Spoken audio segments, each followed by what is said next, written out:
I want to thank all of you, all the education leaders and the advocates who are joining us today. We're here to fight for a fundamental shift in the way that we think about student success in higher education.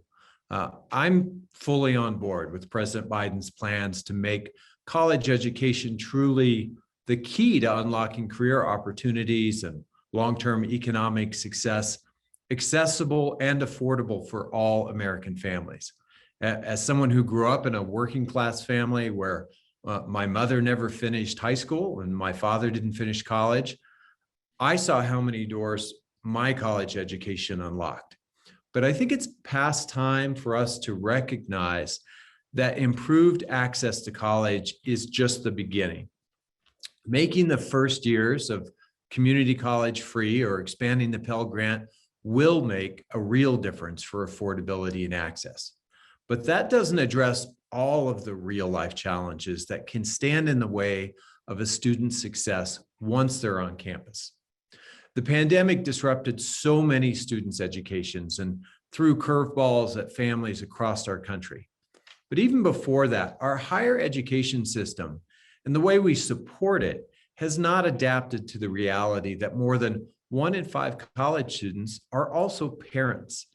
If parents are able to find time to attend school, they have to fit their class schedule around their jobs, around their child's school and their childcare hours. And all of this limits parents' access to a full and rigorous class schedule. And it extends the number of semesters that a parent is in school, which consequently increases their student debt load. I see helping parenting college students complete their degrees as an integral part of the bipartisan two-generation solutions that I've been proud to advance alongside Senator Susan Collins for a number of years now. Two-generation solutions use evidence-based programs to better align the way that we support parents and children so that families can overcome barriers and achieve success together. Addressing the needs of parenting college students and helping them complete their education is a perfect example of this. Colleges and universities also need to adapt to a reality in which most of their students are not living on campus anymore. Around half of college students in America are going to school part-time while working to support their families. And a significant number of students pursuing their college degree are also navigating immense food and housing insecurity challenges. In one example of this from my home state of New Mexico State University has need to expand its services at the on-campus food bank called the Aggie Cupboard to address growing food insecurity among its student community. Many college students are also returning to the classroom later in life, rather than going down what we tend to think of as the traditional path from high school directly to a 4-year university or to a trade certification program. And today's students are coming to campus from diverse cultural backgrounds and so many different walks of life. Many college students are also veterans or undocumented or the first in their families to attend college. We should celebrate the fact that so many of these students are pursuing their education. But the fact is that federal education policies and funding support for colleges and universities have not caught up with the realities facing today's student bodies.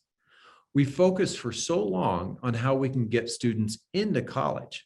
I'd argue that we need to focus much more on how to help students get through college.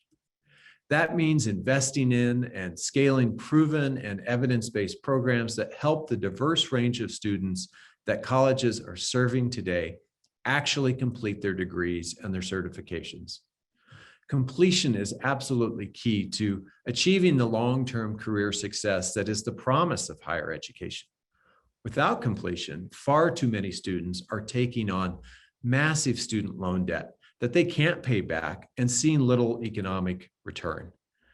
This means that pursuing the very opportunities that are supposed to be offering us the promise of achieving greater success is putting too many of us deeper in the hole in the first place.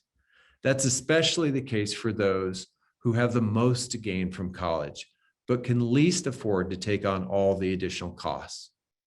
In my own state of New Mexico, we have invested so much in helping students from many backgrounds access and afford a college education. As a result, we're seeing relatively high rates of college enrollment. But with many of our state's college students facing some of those very real life circumstances that I was talking about, our state has not been as successful at helping New Mexicans complete their degrees. Over recent years, only around 40% of first-time freshmen in our state have completed their degree. We need to do much, much better than that. But that will require sustained focus and sustained resources. That's why I'm so proud to be part of a broad coalition of advocates and educators that is calling on Congress and the Biden administration to focus on college completion. I'm pleased to announce today that I'll be introducing the College Completion Fund Act in the Senate to establish a first of its kind federal fund to invest in evidence-based student support services to help students from diverse backgrounds complete those degrees.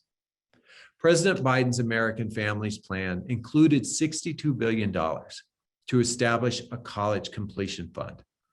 Our coalition is calling for leaders in the House and the Senate to make sure that that final version of the Build Back Better plan that we take up and pass into law later this year includes a college completion fund. The legislation I'll be introducing in the Senate next week would authorize the full $62 billion over the next 10 years for this newly established college completion fund. The Department of Education would distribute these funds to states based on a formula using census tract poverty data. It's important to use this formula funding rather than a competitive grant process to make sure we're actually targeting the under-resourced schools with students in the most need. In order to receive these funds, states will need to develop strategic plans to increase graduation and completion rates for all students enrolled in their public colleges and universities. These plans will need to particularly focus on strategies to support students from low-income backgrounds and historically underrepresented communities, first-generation college enrollees, parenting students, students with disabilities, veteran students. Colleges can use these funds for a wide variety of evidence-based and promising practices that support student retention, completion, and ultimately success. That includes comprehensive academic support services such as faculty and peer counseling. They can also be used to provide direct student support, mental health services, childcare, transportation, emergency financial assistance, food and housing assistance, career coaching, and work-based learning opportunities. Finally, these funds can help colleges collect the real-time data on student progress and create incentives to keep those students on track. There are great examples all across the country of student support programs that are demonstrating success in improving completion and retention. In New Mexico, I'm particularly proud of the success of Central New Mexico Community College's Connect program. This program has proven successful at supporting retention and graduation by reaching out to students individually, identifying their strengths, anticipating, even removing their barriers, and helping them navigate systems and resources. The College Completion Fund will help us finally identify and scale investment in this type of program to help many more students complete their education. And it'll provide the flexibility necessary to allow each school to make these programs work well for their unique context and student population. I'm so pleased to be joined by Representatives Joaquin Castro and Mikey Sherrill, who have been some of the greatest champions for college completion funding in the U.S. House of Representatives. But before we turn it over to them, I want to again say thank you to all of our coalition partners for building support for this incredible effort all across the country. Thank you, everyone.